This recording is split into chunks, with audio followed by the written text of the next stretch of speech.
5ই আগস্টের পরে কি হলো?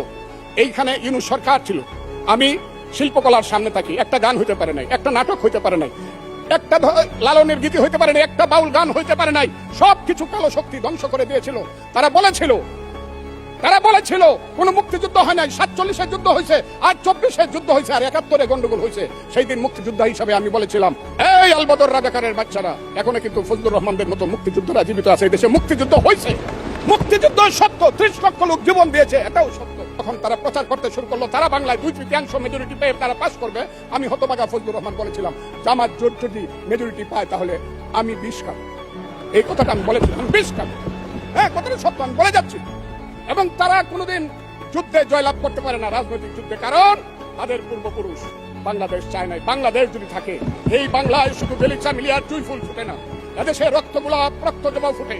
এদেশের জঙ্গলে শুধু কোকিল ডাকে না, এদেশের জঙ্গলে রয়্যাল বেঙ্গল টাইগারও থাকে। যতদিন রয়্যাল বেঙ্গল টাইগার থাকবে, মুক্তিযোদ্ধা জিতবে, রাজাকার কোনোদিন এদেশে জয়লাভ করতে পারবে না। আমি চ্যালেঞ্জ করে বলে গেলাম।